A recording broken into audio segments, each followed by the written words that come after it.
Conocidas las partes de que la prudencia se integra y compone,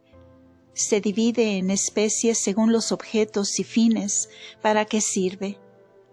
Y como el gobierno de la prudencia puede ser consigo mismo o con otros, por eso se divide según que enseña a gobernarse a sí y a otros. La que sirve a cada uno para el gobierno de sus propias y esenciales acciones, creo se llama enárquica. Y de esta no hay que decir más de lo que arriba queda declarado del gobierno que la reina del cielo tenía principalmente consigo misma. La que enseña el gobierno de muchos se llama poliárquica, y ésta se divide en 4 especies, según las diferencias de gobernar diversas partes de multitud. La primera se llama prudencia regnativa,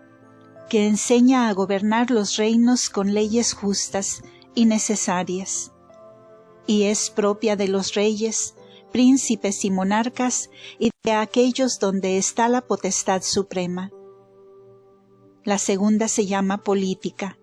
determinando este nombre a lo que enseña el gobierno de las ciudades o repúblicas. La tercera se llama económica, que enseña y dispone lo que pertenece al gobierno doméstico de las familias y casas particulares. La cuarta es la prudencia militar, que enseña a gobernar la guerra y los ejércitos. Ninguno de estos linajes de prudencia faltó a nuestra gran reina, porque todos se le dieron en hábito en el instante que fue concebida y santificada juntamente, para que no le faltase gracia, ni virtud, ni perfección alguna que la levantase y hermosease sobre todas las criaturas. Formóla el Altísimo para archivo y depósito de todos sus dones, para ejemplar de todo el resto de las criaturas, y para desempeño de su mismo poder y grandeza, y que se conociese enteramente en la Jerusalén celestial lo que pudo y quiso obrar en una pura criatura. Y no estuvieron ociosos en María Santísima los hábitos de estas virtudes,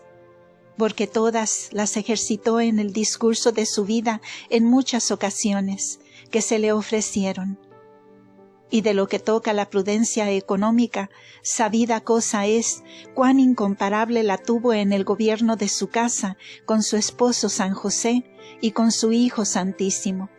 en cuya educación y servicio procedió con tal prudencia, cual pedía el más alto y oculto sacramento que Dios ha fiado de las criaturas, el del que diré lo que entendiere y pudiere en su lugar. El ejercicio de la prudencia regnativa o monárquica tuvo como emperatriz única en la Iglesia, enseñando, amonestando y gobernando a los sagrados apóstoles en la primitiva Iglesia, para fundarla y establecer en ella las leyes, ritos y ceremonias más necesarios y convenientes para su propagación y firmeza. Y aunque les obedecía en las cosas particulares, y preguntaba especialmente a San Pedro como vicario de Cristo y cabeza, y a San Juan como su capellán, pero juntamente lo consultaban y obedecían ellos y los demás en las cosas generales y en otras del gobierno de la Iglesia. Enseñó también a los reyes y príncipes cristianos que la pidieron consejo, porque muchos la buscaron para conocerla después de la subida de su Hijo Santísimo a los cielos. Especialmente la consultaron los 3 reyes magos cuando adoraron al niño, y ella les respondió y enseñó todo lo que debían hacer en su gobierno y de sus estados, con tanta luz y acierto que fue su estrella y guía para presentarles el camino de la eternidad. y volvieron a sus patrias ilustrados, consolados y admirados de la sabiduría, prudencia y dulcísima eficacia de las palabras que habían oído a una tierna doncella. Y para testimonio de todo lo que en esto se puede encarecer, basta oír a la misma reina que dice: «Por mí reinan los reyes, mandan los príncipes, y los autores de las leyes determinan lo que es justo». Tampoco le faltó el uso de la prudencia política,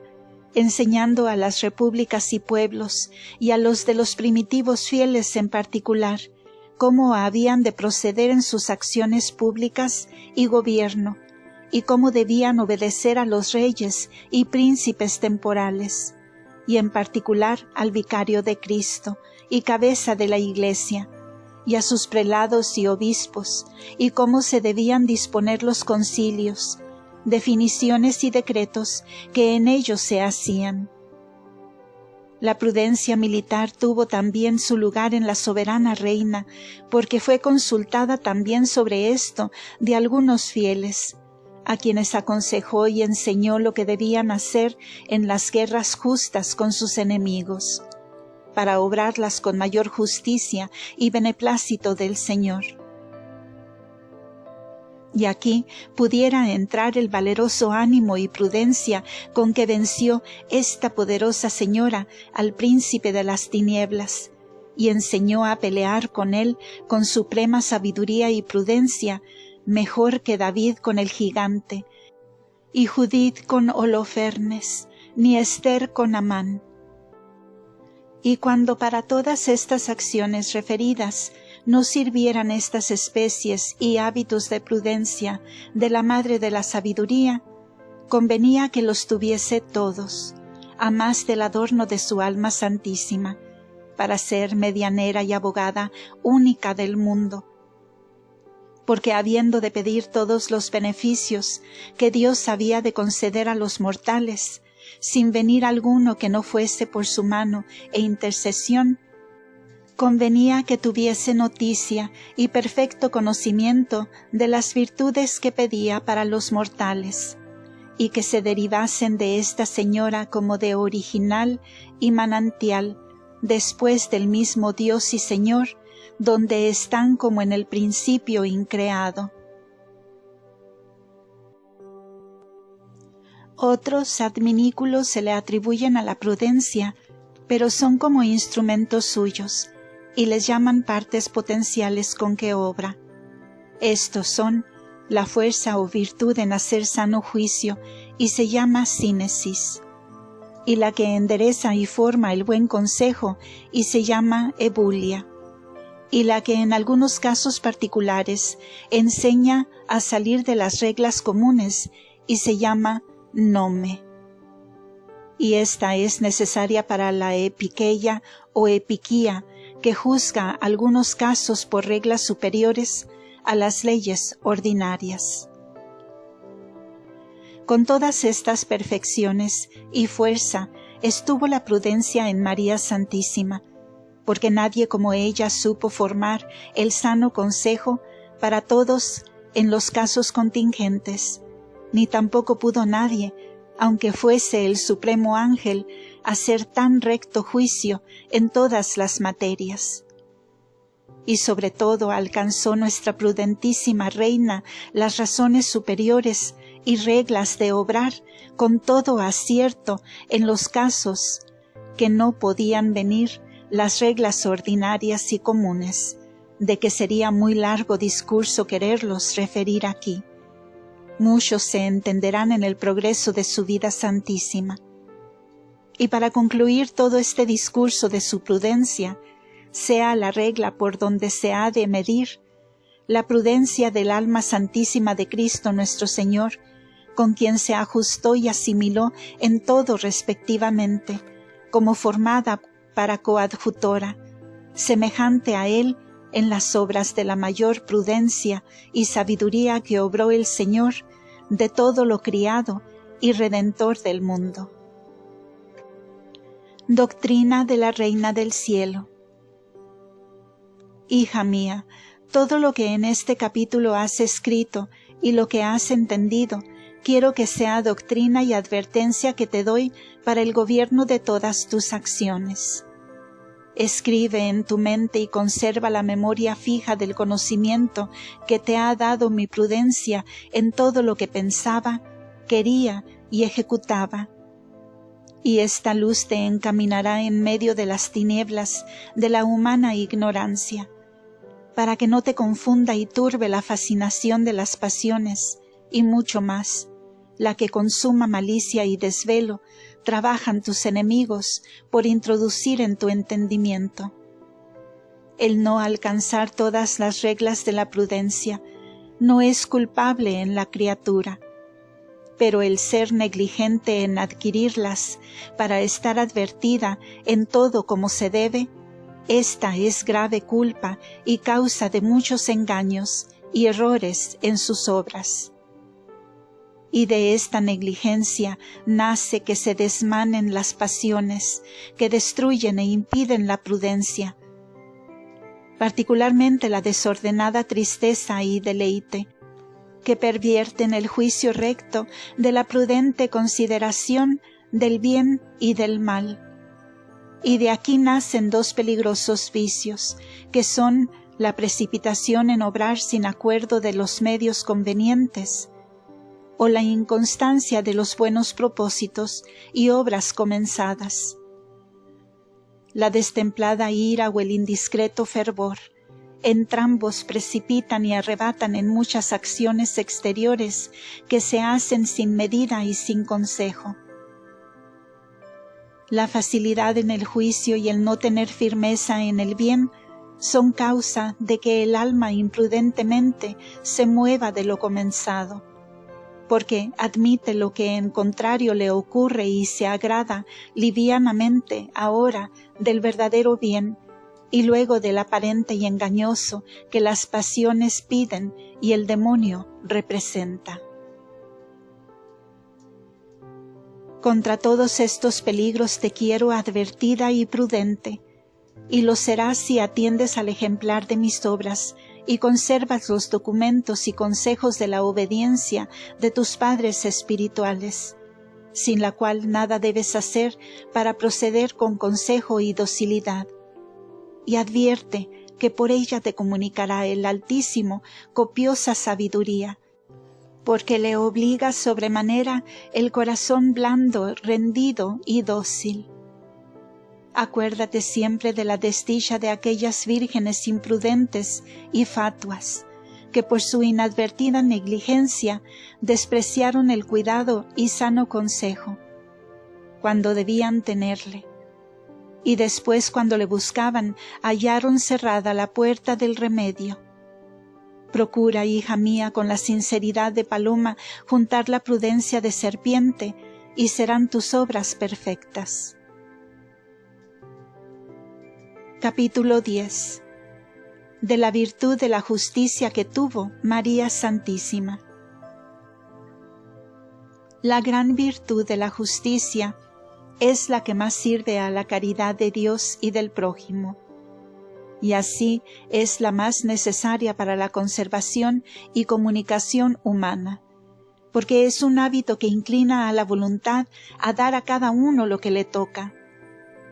y tiene por materia y objeto la igualdad, ajustamiento o derecho que se debe guardar con los prójimos y con el mismo Dios. Y como son tantas las cosas en que puede el hombre guardar esta igualdad o violarla con los prójimos, y esto por tan diversos modos, por lo cual la materia de la justicia es muy dilatada y difusa, y muchas las especies o géneros de esta virtud de justicia. En cuanto se ordena al bien público y común, se llama justicia legal, porque a todas las otras virtudes puede encaminar a este fin. Se llama virtud general. Aunque no participe de la naturaleza de las demás, pero cuando la materia de la justicia es cosa determinada, y que sólo toca a personas particulares entre quienes se le guarda a cada una su derecho. Entonces se llama justicia particular y especial. Toda esta virtud, con sus partes y géneros, o especies que contiene, guardó la emperatriz del mundo, con todas las criaturas, sin comparación de otra ninguna,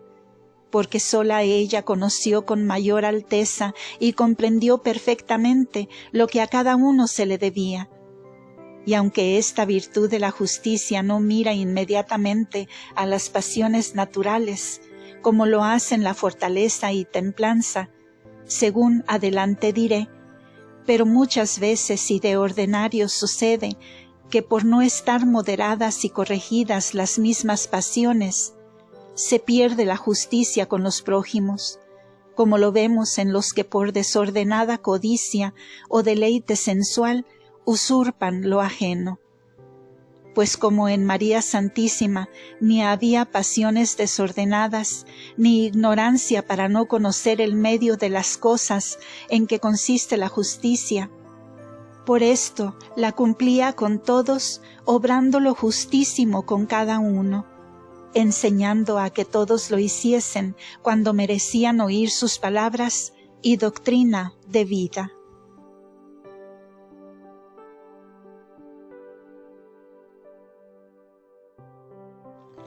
Y en cuanto a la justicia legal, no sólo la guardó cumpliendo las leyes comunes, como lo hizo en la purificación y en otros mandatos de la ley, aunque estaba exenta como reina y sin culpa. Pero nadie fuera de su Hijo Santísimo atendió como esta Madre de Misericordia al bien público y común de los mortales, enderezando a este fin todas las virtudes y operaciones con que pudo merecerles la divina misericordia y aprovechar a los prójimos con otros modos de beneficios. Las dos especies de justicia, que son distributiva y conmutativa, estuvieron también en María Purísima en grado heroico. La justicia distributiva gobierna a las operaciones con que se distribuyen las cosas comunes a las personas particulares. Y esta equidad guardó su Alteza en muchas cosas que por su voluntad y disposición se hicieron entre los fieles de la primitiva Iglesia, como en distribuir los bienes comunes para el sustento y otras necesidades de las personas particulares. Y aunque nunca distribuyó por su mano el dinero, porque jamás lo trataba, pero repartíase por su orden y otras veces por sus consejos. Pero en estas cosas y otras semejantes siempre guardó suma equidad y justicia, según la necesidad y condición de cada uno. Lo mismo hacía en la distribución de los oficios y dignidades o ministerios que se repartían entre los discípulos y primeros hijos del Evangelio en las congregaciones y juntas que para esto se hacían. Todo lo ordenaba y disponía esta sapientísima maestra con perfecta equidad, porque todo lo hacía con especial oración e ilustración divina, a más de la ciencia y conocimiento ordinario que de todos los sujetos tenía. Y por esto acudían a ella los apóstoles para estas acciones, y otras personas que gobernaban le pedían consejo, con lo cual todo cuanto por ella era gobernado se hacía y disponía con entera justicia y sin acepción de personas. La justicia conmutativa enseña a guardar igualdad recíprocamente en lo que se da y recibe entre las peculiares personas, como dar 2 por 2, etc., o el valor de una cosa guardando igualdad en ello. De esta especie de justicia tuvo la Reina del Cielo menos ejercicio que de las otras virtudes, porque ni compraba ni vendía cosa alguna por sí misma. Y si alguna era necesario comprar o conmutar, esto lo hacía el santo patriarca José cuando era vivo, y después lo hacían San Juan Evangelista o algún otro de los apóstoles.